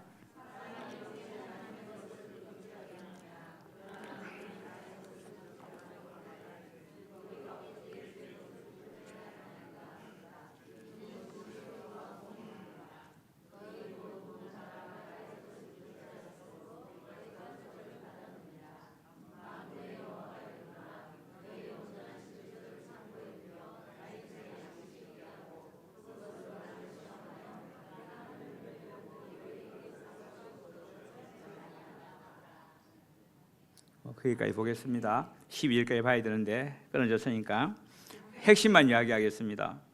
8절에 하나님의 것을 돌이켰다고 했는데 그게 뭡니까? 11조와 봉헌이라 이야기합니다. 그렇게 될 때 어떻게 합니까? 9절에 보니까 뭐 한다고? 저주를 받으리라.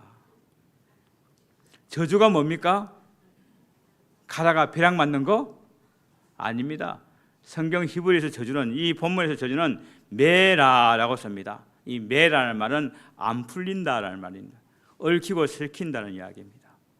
하나님께 돌이키려면 일이 안 풀려요. 늘 얽히고 설킵니다. 10절에 보니까 나의 집에 뭐가 있게 하고 양식이 있게 하고, 그 뭐를 가지고? 11조를 가지고. 나의 집이 어디입니까? 교회. 양식이 뭡니까? 레르퍼, 운영 자금입니다. 하나님 교회를 운영하는데 자금이 필요하잖아요. 그게 11조입니다. 그럼 내가 내게 뭘 주겠다? 복을 주겠다. 이 베레카입니다. 내가 마음껏 나눠줄 수 있는 복을 주겠다. 건강도 행복도 편안도.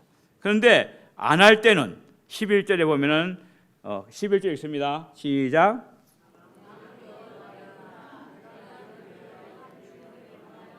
스톱. 여기까지. 이 우리가 11절 메뚜기를 금하여라고 이야기하고 있는데, 이 메뚜기 항충, 이제는 이 메뚜기가 아카라는 히브리 말입니다. 아카는 세 가지 의미가 있습니다. 첫째는 갉아 먹는다. 두 번째는 집어 삼킨다. 세 번째는 태워버린다. 이 뭐냐 그러면은 갉아 먹는다라는 말은 겉으로 남고 속으로 미친다, 이 말입니다. 두 번째는 집어 삼킨다. 남 좋은 일 시킨다. 열심히 일하는데 나한테 남는 게 없어요. 세 번째는 태워버린다. 이것은 부도와 도둑을 이야기하는 겁니다. 우리가 주님 앞에 드릴 때에, 주님께 드릴 때에 이 항충을 금한다는 말은 이 갉아 먹히고 집을 삼키고 태워버리는 이 모든 것을 막아주신다는 겁니다. 그죠? 이 잘 말씀을 우리가 이해를 할 수 있어야 돼요.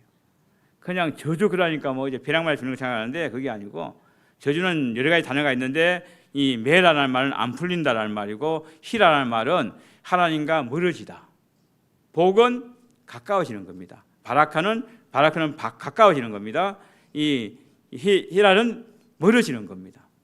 하나님과 관계없는 삶을 사는 것을 성경은 저주라고 이야기합니다. 아시겠어요? 하나님 관심을 벗어난 것, 하나님의 손을 벗어난 것, 하나님의 뜻을 벗어난 것이 다 저주인 거예요. 우리가 살아가면서 저는 우리 믿는 사람들이 좀 이렇게 풍성했으면 좋겠어요. 그러기 위해서는 하나님께 드리는 것이 정직해야 되는 겁니다. 11조를 그렇게, 제가 11조를 1시간 하는데 오늘 그렇게 간단하게 말씀드립니다. 기억하세요. 저주는 뭐라고요? 안 풀리는 겁니다. 얽히고 설키는 겁니다. 나의 집에 양식이 있어야 되는데, 양식이 뭐라고요? 교회의 운영 자금입니다. 우리의 모든 11조는 교회를 운영하는데 자금을 필요하는 겁니다. 그리고 메뚜기를 금한다. 우리가 겉으로 남고 속으로는, 그러잖아요. 분명히 돈은 버는데 남는 게 없어. 그게 다 항충입니다. 나는 열심히 일하는데 내가 없고 다 남이 좋아해. 이게 항충입니다. 열심히 모아놨는데 교통사고로, 뭐 갑자기 찾아온 질병으로, 이게 도둑이면 후도입니다. 요새 얼마나 암 환자가 많이 있습니까? 암도 종류도 엄청 많대요. 뭐 270까지 그렇다는데 하여튼 다 암이에요. 얼마나 많은 돈이 들어갑니까? 우리나라는 좋아가지고 또 보험이 돼서 그런데 안 되는 경우는, 어떤 경우는 제가 이제 어제 목회할 때는 암 이게 뭐 특별 주사한대 만들 1,000만 원이래요. 근데 제가 가만히 그걸 보니까 11조 안 했더라고. 보니까 심은 대로 거두는 겁니다. 그래서 기억하십시오. 물질에 11조 하세요. 시간에 11조 하세요. 재능에 11조 하세요. 내가 뭘 잘한 거 있으면 그것을 하나님 위해서 사용하세요. 이게 11조 생활입니다. 그리고 감사하세요. 그게 복 받는 겁니다. 부산에서 목회할 때에 이 한 교회가 있었는데 목사님 오셔가지고 뭐 많이 해요. 그 중에 하나 보니까 월삭 예배라고 하더라고요. 음궁이라는 이제 시장통에 있는데 교회가 뭐 아주 이청에 아주 작은 그런 교회였어요. 근데 교인들이 거의 다 거기서 노상 장사, 이제 뭐 이렇게 바닥에 앉아가지고 하는 거예요. 다 가난한 사람들, 어려운 사람들. 그분 오기 전에 참 어려운 교회였어요. 근데 이분이 오더니 이것저것 강조하는데 그 중에 하나가 월삭 예배를 드리고 월삭 헌금을 드려요. 매월 1일 되면은 가정마을 다니면서 예배를 드려요. 그리고 이게 사업장 다니면서 예배를 드려요. 그리고 그 교인들은, 장사하는 사람들은 첫 손님, 하루에 첫 손님이 들어오는 헌금은 다, 금액은 다 헌금해요. 그게 10,000원이 되었든 5,000원이 되었든지. 그래서 야, 저거 망하는데 생각했는데 한 10년 지나니까 노상에 있던 분들이 다 가게 얻어 가더라고요. 교회가 멋지게 사서 가더라고요. 아, 이게 복이구나. 제가 볼 때는 저도 이제 좀 이렇게 이성적인 사람이거든요. 그래서 저건 아닌데. 근데 하나님의 복은 다른 데 있더라고요. 하나님께 첫 것을 들어보셔요. 첫 시간을 들어보셔요. 새벽에 토오신다고 말씀하십니다. 아멘이십니까? 하나님께 새벽에 토오겠다고 말씀하셔요. 그런데 중요한 것은 아무나 누구나 도는 게 아닙니다. 도울 가치가 있는 인생을 도는 겁니다. 하나님 앞에 한번 생각해 보세요. 내가 하나님의 도움을 받을 만한 가치가 있는 삶을 살고 있는지, 하나님께서 도우지 않으면 안 될 그런 믿음을 가지고 있는지, 내가 하나님께 사랑받는 그런 삶을 살고 있는지.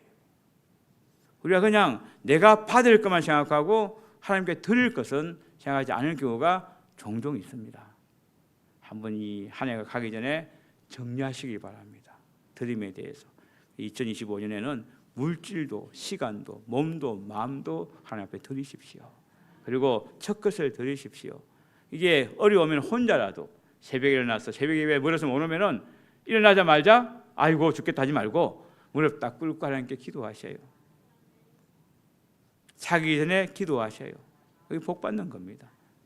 매월 1월 1일 날 가정 예배를 드리든지 혼자 예배를 드리든지 예배를 드려보셔요. 아마 분명히 달라질 겁니다. 하나님께 드림의 삶을 살 때에 하나님 우리에게 마음껏 부어주실 것입니다. 이게 집사의 임무입니다.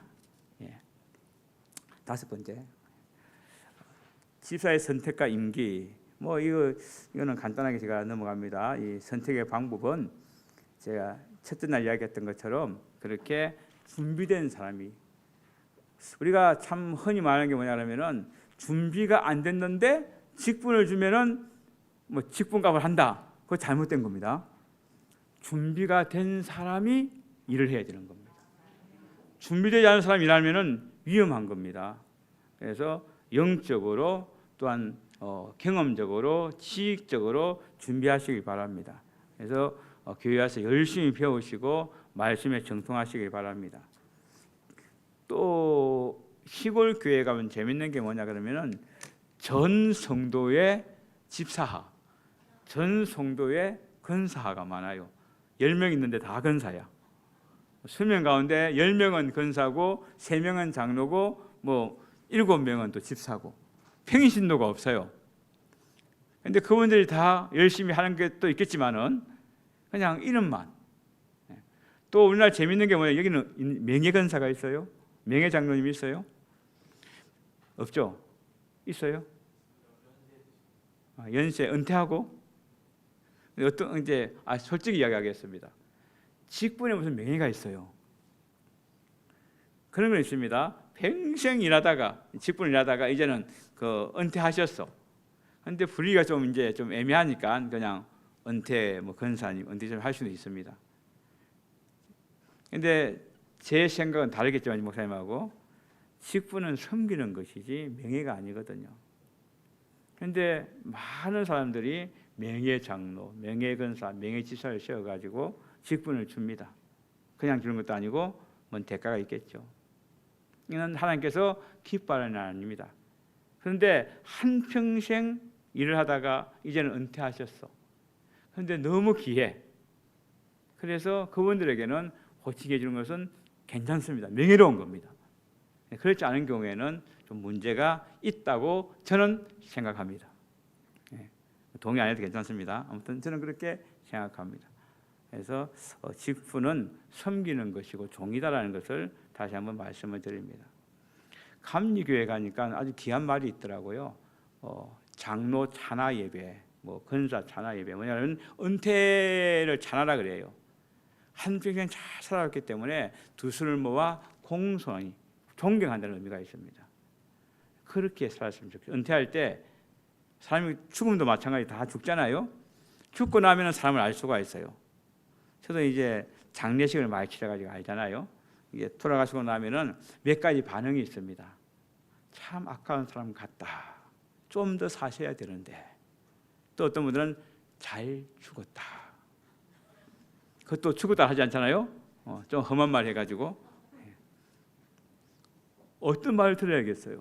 참 귀한 분인데, 참 좋은 분인데 좀 더 사셔야 되는데. 저는 우리 교인들에게 이야기합니다. 제발 제가 여러분 죽으면 제가 장례식 해야 될 건데 장례 집례할 때 할 말 좀 하고 가시라고. 어떤 분들은 돌아가시는데 할 말이 없어요. 뭐가 해놓은 게 있어야지. 어떤 분들은 할 말이 많아요. 기도하는 일에, 전도하는 일에, 섬기는 일에. 그러면 목사가 어찌 보면 장례식에 신이 나요. 할 말이 많으니까. 어떤 분들은 한만 생각해도 할 말이 없어. 여러분 어떻습니까? 돌아가시면은 목사님이 할 말 좀 많겠어요? 그리고 돌아올 때 목사의 마음은 두 가지 마음입니다. 한 사람은 땅에 묻고 오고 한 사람은 가슴에 묻고 옵니다. 그래서 제 늘 그런 이야기 하죠. 장례식 때마다 목사의 가슴은 공동모지라고. 도저히 땅에 묻을 수 없어가지고 가슴에 묻고 오는 거예요. 목사가 힘들고 그랬을 때 눈물로 기도했던 장로님, 권사님, 집사님. 목사도 사람이기 때문에 위로가 필요하거든요. 진짜 어려웠을 때 가만히 손잡아 주시던 분들, 목사님 힘내세요라고 작은 목소리로 소개했던 분들, 그런 분들은 땅에 묻을 수가 없어요. 그래서 저는 40년 목회하면서 지금도 내 마음속은 공동모지입니다. 너무 이제 물을 데가 없어서 이제는 저도 이제는 좀 뭔가 바꿔야 될 것 같아요. 여러분 어떻습니까? 돌아가실 때에 여러분의 후손들이 참 우리 아버지는, 우리 어머니는 믿음의 아버지였어, 믿음의 어머니였어. 모든 교인들이 너무 안타까워서 발이 안 떨어지는 목사의 가슴에 묻고 오는 그런 삶이 되었으면 정말 좋겠습니다. 그게 직분자의 삶이거든요.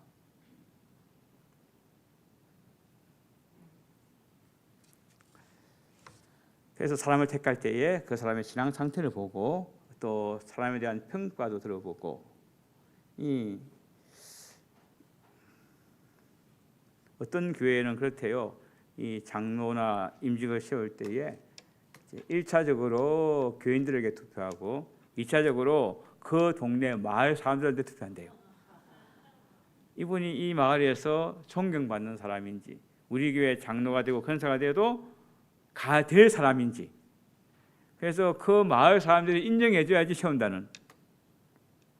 그거 괜찮잖아요. 옥산시 한번 투표 한번 해볼까요? 작아도 그런 인정을 받아야 되지 않겠습니까?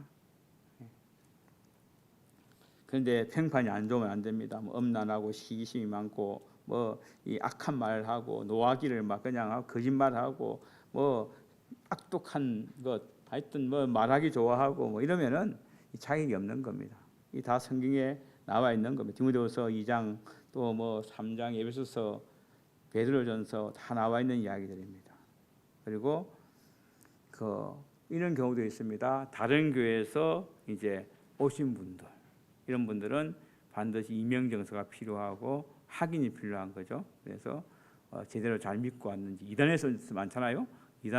이단들도 굉장히 이렇게 열심을 합니다. 그래서 요즘에 이상한 어떤 게 생겼어요. 초신자가 새신자가 열심히 하면 그 이단이라고. 와서 헌금도 열심히 하고 봉지 열심히 하면은 뭔가 문제가 있다고. 이상하잖아요, 그게. 정상인데. 그렇게 해가지고 또 이렇게 문제가 생길 수도 있습니다. 아무튼 이제 다른 교회에서 오신 분들은 이렇게 좀 점검해 볼 필요가 있다라는 거죠. 언제 선택하느냐, 이제 연 사무총회에 따라 또 결혼이 생길 때 개인적인 책임도 있습니다. 개인 헌신의 길이가 있어야 됩니다. 우리 교회는 큰사 장로 세울 때 서약합니다. 서약. 그 목사님 오셔가지고 그렇게 하시겠습니까가 아니라 본인이 직접 성경에 손 얹고 서약을 합니다. 10가지 서약을 합니다. 그렇게 해야 되죠. 그래서 마이크 대고 서약을 합니다. 교회의 계리에 순종하는 자세가 필요하고 교인들과의 이 관계가 소통이 잘 돼야 되고 모범적인 삶을 살아야 됩니다. 그래서 제가 첫날 이야기했지만은 집사가 되기 전에, 큰사가 되기 전에, 장로가 되기 전에 열심히 합니다. 되고 나면은 바뀌어요. 먼저 목에 힘이 들어가기 시작하고 이게 말수가 많아지고 이건 곤란하죠. 그래서 어르신들 대접하려면은 어떻게 입은 닫고 주머니만 열면 됩니다. 장로님들, 권사님들 인기 있는 장로 되시려면은 그냥 입은 닫고 주머니 여시면 돼요. 주일학교 아이들한테, 중고등부 아이들한테, 찬양대한테 하여튼 그냥 막 여시면 돼요. 여는 만큼 채우실 줄 믿습니다. 권사도 마찬가지고. 입을 열면은 피곤해집니다. 주머니를 열면은 편안해집니다. 존경받게 됩니다. 그래서 나이가 든다는 두 가지죠. 익어가는 게 있고 늙어가는 게 있어요. 제가 노인대학 학장이기 때문에 그런 이야기 많이 합니다. 얼굴 보면 알잖아요. 익어가는 사람하고 늙어가는 사람하고. 늙은이는 추합니다. 보기 싫습니다. 아이들도 안 좋아합니다. 익어가는 분들은 아름답습니다. 귀합니다. 아이들이, 손자들이 좋아합니다. 내가 늙어가는지 익어가는지 방법 한 가지입니다. 손자들이 보면 알아요. 너무 어린아이 말고 한 3, 4학년 아이 돼가지고 막 안기고 좋아하면은 내가 익어가고 있는구나. 그런데 싫어하면은 내가 늙어가고 있지 않는가 한번 생각해 봐야 돼요. 그때는 주머니 여시면 됩니다. 하여튼 그렇게 이제 어쨌든 교회에서도 마찬가지고 가정에서도 마찬가지고 뭔가 이게 익어가는 그런 삶을 살아야 된다. 안수식은 목사만 사는 거고 집사의 수는 교회마다 다른데 아무튼 간에 뭐 이렇게 보통 이제 뭐 교단마다 다르기도 하고 교회마다 다른데 필요한 만큼 시험은 되는 겁니다. 마지막 한 가지만 더 하고 마치겠습니다.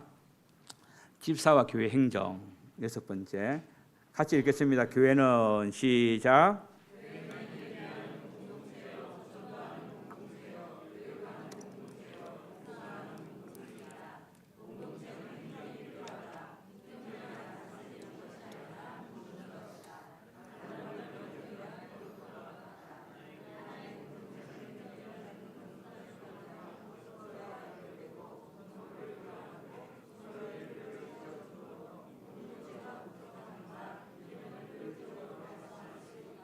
아멘. 어제도 부탁드렸지만은 한번 더 부탁드립니다. 시간이 없어서 빨리 넘어가니까 집에 가셔서 차근차근하게 여기 교재에 나와 있는 모든 성경을 찾아보십시오. 그리고 빈 공간에 채워가면 써보세요. 그래야 정리가 됩니다. 아시겠어요? 그냥 끝났다고 던져버리면 아무 소용없는 거예요. 이걸 내 것으로 만들어야 되는 겁니다. 제가 처음에 말씀드렸지만 한 번도 제가 이렇게 교환을 만들어가지고 공개한 적이 없어. 내 재산인데. 근데 이번만 제가 처음으로 이렇게 교환을 이렇게 보내가지고 복사해서 나눠드리는 겁니다. 아시겠습니까? 네. 자, 우리 교회 행정 원리 가운데 침례교회니까 침례교회는 회중 정치라고 이야기합니다. 회중 정치. 그런데 감리교는 감독 정치라 그러고 장로교는 노예 당의 정치라기도 하고 교단마다 다 다릅니다. 그런데 우리 교단은 회중 정치. 뭐냐 그러면 모든 최고 의결 기관이 어디입니까? 교인들이 전체가 모여서 하는 1년에 한 번씩 하는 사무총회를 그렇게 합니다. 행정과 재정을. 여기도 참 잘하시는 것 같아요. 우리보다 더 심한 것 같아요. 우리는 사무처리를 5분에 끝납니다. 그러니까 재정장님 오셔가지고 올 총 결산 얼마, 내년 총 예산 얼마 박수 치고 끝나는 겁니다. 그러니까 너무 이제 하니까 또 한마디 하신다. 하여튼 일단 5분에 끝내요. 왜? 재정은 하나님께서 보고 계시기 때문에 재정 담당하는 분들이 정확하고 명확하게 쓰면 됩니다. 우리는 그 신경 쓰면 안 돼요. 은혜가 안 돼요. 헌금하는 그 순간에 잊어버려야 돼요. 뭘 했든지 간에 잊어버려야 돼요. 제가 어느 교회 부임해 갔는데 강대상이 그 옛날에 그 60년대 이거 2배쯤 될 거야 아마.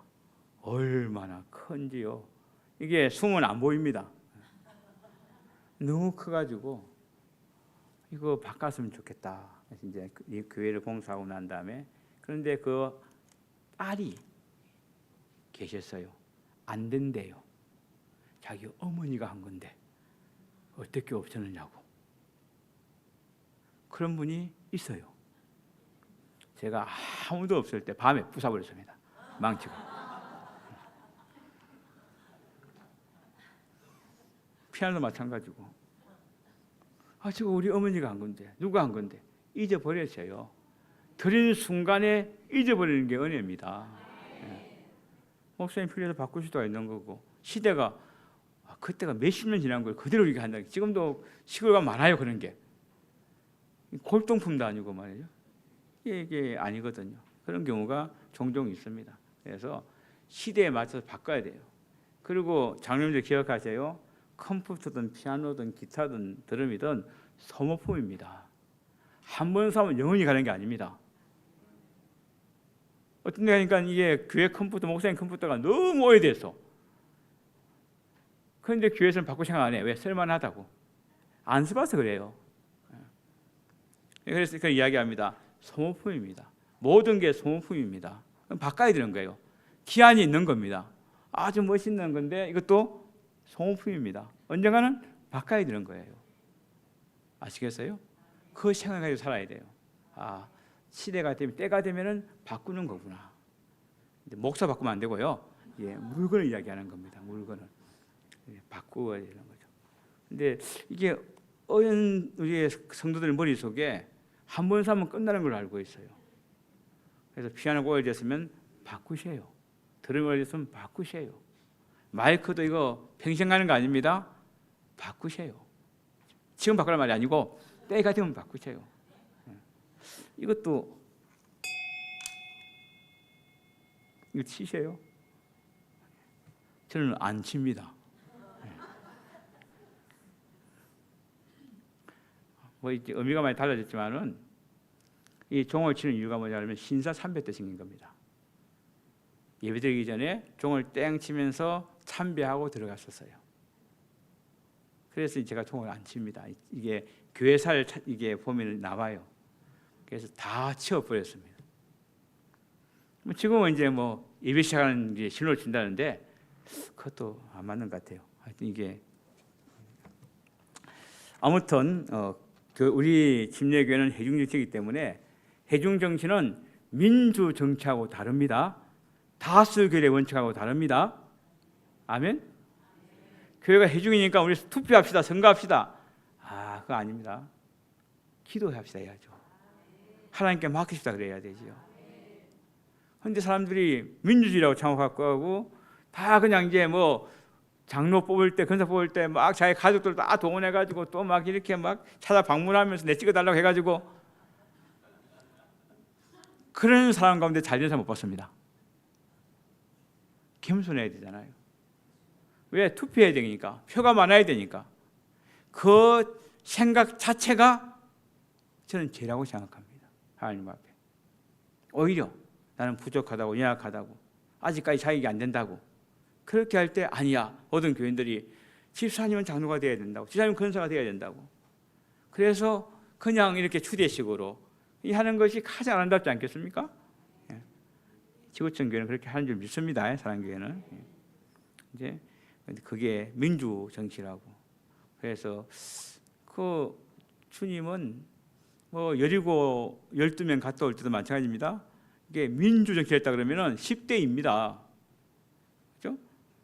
성경은 민주 정치가 아니라 신본주의, 주님 위주의 결정이 필요한 거죠. 그걸 먼저 생각하시면 좋겠고요. 그 다음에 교회는 영적인 공동체입니다. 민주주의가 필요는 하지만은 그러나 너무 이렇게 그게 다수의 의견에 존중도 해야 되겠지만은 그러나 소수의 의견도 보호해야 된다라는 것을 말씀을 드립니다. 소수라고 틀린 건 아닙니다. 다수라고 다 맞는 것도 아닙니다. 그래서 주님의 마음이 어디 있는가를 하는 것이 중요하다. 교회 행정에서의 집사의 역할은 이제 집사는 목사 아래나 교인들 위에 위치한 것이 아니고 평등한 위치에서 똑같은 회원으로서 목사와 교인을 돕는 거다. 뭐 집사회가 있고 기관이 있고 위원회가 있겠죠. 여러 가지 관계들, 목사의 관계, 목사님께 순종해야 됩니다. 즐거운 마음으로 목회를 도우셔야 됩니다. 아멘. 그냥 억지로 따라가지 마시고 즐거운 마음으로 따라가십시오. 근심을 들어줘야 됩니다. 목사님이 엉뚱한데 신경 안 쓰도록, 무슨 말인지 아시겠어요? 재정이나 물질이나 인간관계 때문에 힘들지 않도록 집사들이 도와야 되는 겁니다. 그리고 격려를 해줘야 되고, 집사들 간의 관계는 다른 집사를 존중해야 됩니다. 다른 집사를 위해서 기도해 줘야 됩니다. 다른 집사들의 의견을 이해하려고 들어주려고 애쓰고 노력해야 됩니다. 때로는 사랑으로 대해줘야 됩니다. 사랑은 위대합니다. 사랑은 능력이 있습니다. 사랑은 기적을 가지고 옵니다. 한번 어느 곳에 집회를 갔는데, 부산 어느 교회를 갔는데, 이 젊은 이제 자매가 귀신 들린 거예요. 그러니까 막 아무리 아름다워도 귀신 들리면은 추해요. 딱 보면 알잖아요. 너무 최후에서 목사님도 막 기도를 하고 여러 사람 막 기도를 하고 그랬는데도 이 귀신이 안 나가는 거야. 제가 이제 같이 갔던 사모님한테 이야기했습니다. 가서 안아주라고. 이거 사모님이 제 말에 순종해가지고 가서 안아줬어요. 한 3분 5분 정도. 그런데 이 자매가 푹 쓰러졌어요. 그리고는 귀신이 나갔어요. 말짱이시더라고요. 사랑입니다. 주의 사랑은 귀신도 나갑니다. 병든 몸도 치유됩니다. 그래서 교회에 왜 상처가 있느냐? 사랑이 부족하기 때문에 그런 것이죠. 저도 많은 사역을 합니다. 그래서 뭐 기도를 해주는데, 한 번 막 축사 기도를 하는데 저는 막 과음치지 않습니다. 원래 목소리도 작고 그래서 조용히 차분차분 이야기합니다. 내가 예수를 명하노니 악한 귀신아 떠나가라. 예수 이름을 하니까. 그런데 넘어지고 떠나가요. 어떤 분들은 막 하는 거 보면은 재밌어요. 넌 누구냐? 어디서 왔냐? 언제 왔냐? 가면 지르고 나가 그러면 안 나가 그러고 막. 옆에서는 또 찬양 마귀들과 싸우지 막 찬양하게 만들고 너무 밤새도록 해요. 그래서 지치면은 들어가 있어요. 또 다음 가고. 그거 아니잖아요. 그냥 조용히 이야기합니다. 말로 할 때 나가라고, 예수를 나가라고. 그럼 나가는 겁니다. 과음칠 필요 없습니다. 어디에 성경에 과음치면 나가겠습니까? 어디에 밤새도록 하라고 했습니까?